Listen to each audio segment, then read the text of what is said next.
Hey class. Yeah, so how many of you have seen the TV show Black Mirror? Oh, hands all over the classroom. Oh, everyone. Wow, that's perfect. Well, if you've seen Black Mirror, you know one of the best episodes on that show is basically where there's a guy and using this future technology he has implanted in his eyes where he can basically review his past memories. He's going through his past memories trying to figure out whether or not his wife has cheated on him. And so he's going through and he's using all these clues. And so he's got to look at, if you've seen the episode, you know that he's looking at the way she acted at the party. He's looking at what she said, the way she laughed, things like that. Has anybody seen this? Oh, you all have. Oh, perfect. Well, yeah. And so basically, like, he goes through this whole thing and you're there with him and the whole time you're speculating. You're seeing the same clues and you're like, is she cheating? Is she not? I don't know. And, the episode drags you the whole time, giving you different clues where you're trying to read her character and see whether she cheated or not. And you're in tension up until the very end. And, yeah, and so it's this whole episode is literally just this exercise in trying to understand someone else based on, little clues. And it's something actually you do in real life every day. If any of you have social media, so that's everybody, you're doing the same thing on Instagram, whether you're posting or if you're looking at somebody's post. You see your friend Kaylee just went to the Bahamas with her super hot boyfriend. Well, then, you're going to be judging based on the evidence there, how she's doing, if she's a success. You're stalking all your old high school friends to see whether or not their life is going as good as yours, things like that. And you're just judging it off these pictures, and as we know, social media can be really misleading because you can control the information that's put out there. It's super limited. And so you do the same thing. You're putting your best foot forward, especially if you're trying to impress someone. Your social media posts, you're always looking nice, you're smiling, you've never got bedhead, anything like that. And all of this to say that we understand that the way we understand each other is through reading these kind of little clues and things like that. And sometimes you don't get that many clues and sometimes you get a lot. But basically this whole process we're constantly doing is actually the same process we're doing when we're reading literature. And so I asked everybody this week to read The Short Happy Life of Francis Macomber. If you read it, I hope you liked it. It's got a bombshell of an ending. But the whole story itself, as you saw, revolves around this kind of speculation about what kind of people are depicted in this story. And I don't know how you felt the first time you read it, but it's hard to say either way. And that's without digging into and really close reading the text. And so that's going to be kind of the aim of what we're doing today, is looking specifically at characterization. And so with characterization, what we're talking about is basically the way that the author shows us who a character is. And so for all literature, this is super essential, but you're going to realize through this exercise that it's actually a lot of the same tools you'll use to unpack characterization in a literary text are the same tools that you use to understand people in your daily life. When you come to snap judgments about someone, or when you make an assumption based on a little evidence, a lot of your stories are asking you to do the same thing through little cues. And so basically, the way you're going to come to understand characterization is through five basic ways that the author will characterize the people in the story. And so the first one of those is action.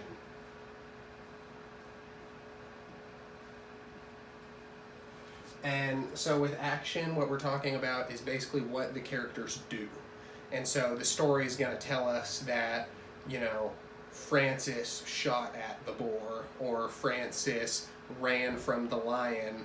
And from those kind of action clues, we're determining what kind of person this is. If Margaret smirks behind Francis's back, then, we're coming to conclusions about Margaret. We're trying to understand what kind of character she is. And so action is one of the key ways that we go ahead and understand a character. Another one that's frequently used is appearance. And this one is sort of iffy, but you look for clues if the author purposefully describes this character as being, their clothes are sloppy and they're messy and they've got food stains on their shirt, you're going to come to conclusions about this person, probably isn't the most tidy character.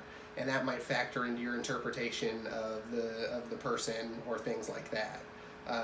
And so appearance can be like pretty telling just based on what the author chooses to tell us. They don't have to tell us anything about a character's appearance. So when they do, what are they trying to say by that? Another one is dialogue. This is huge. This is what the character says. And so, especially for Short Happy Life of Frances Macomber, this one's going to be essential because we're going to be unpacking things Margaret says and the way she says them to understand really like what her motivations are, what was she doing, what kind of person is she, if she says something, bitterly, is she being sarcastic, is she genuine, and how does she say the things that she does? All of those are really good clues into like what kind of character, even the way they speak about things. The three characters in this story, the three main characters, all speak very differently, and each of those are really telling about what kind of character they are. The next one is thoughts and feelings.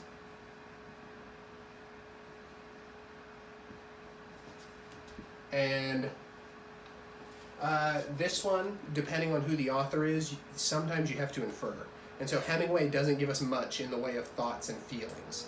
There's little paragraphs here and there throughout the text, but for the most part, we're trying to understand what the characters are thinking, what they're feeling, based on what they're saying, doing, like those sorts of things. And so these clues, if the author gives them to you, are really reliable. In real life, if you could read somebody's mind, you could probably really understand them, but sadly that's not how real life works. And it's the same thing in text for the most part. You're not going to always be in a character's head. And the final one is relationships.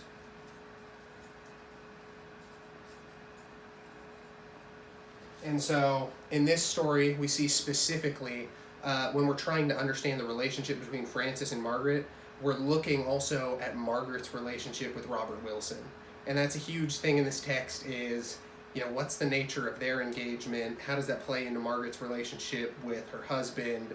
Things like that. And so the way character relates to other characters, has other relationships, is a huge way that an author will sort of signal to us what kind of character we're dealing with. And so if we want to take these and basically go into the text itself, my first question for the class is just a basic summary. Can somebody just summarize to me the plot of the story? Just tell me the events that happen. Oh, okay. Oh, that's perfect. Oh, thank you. That was an amazing summary. So if everybody heard that, basically in this story, as Gregory was saying, the plot of this story has to do with Frances Macomber going on a hunt in Africa with a guy named Robert Wilson as his guide and his wife Margaret, and he runs from a lion the first time, and Margaret, seems kind of annoyed, or, people are consoling him about running from this lion, and then he later on kills a buffalo, gets really the author tells us that he really stands up and changes, and then in the end, when he's going to shoot the final buffalo that's about to charge him, there's a gunshot, and basically Margaret shoots Frances. And Robert, at the end of this story, Robert Wilson, the tour guide, confronts Margaret and tells her, I know you did it on purpose, he was going to leave you, and Margaret denies it, crying hysterically.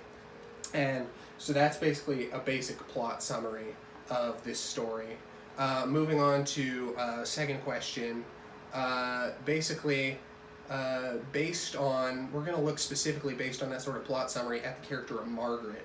And sort of the core question we're aiming towards by the end of this class is whether or not Margaret shot her husband on purpose or by accident.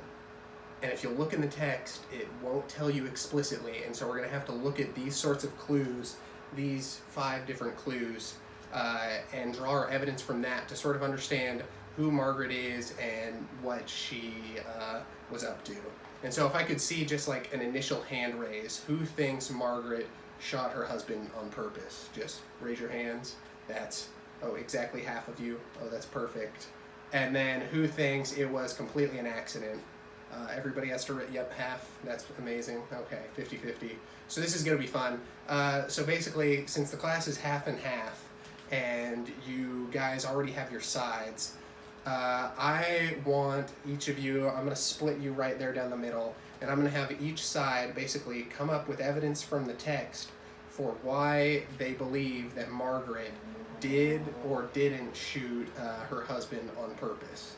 And so if you guys can form into little groups here, you're going to be pulling from the text, and you're going to be using these sorts of clues. Look for actions that she does, maybe appearance clues, dialogue, thoughts and feelings, and relationships. And I'm going to come to you guys and call on you to basically argue for your position about whether or not you think this happened on purpose.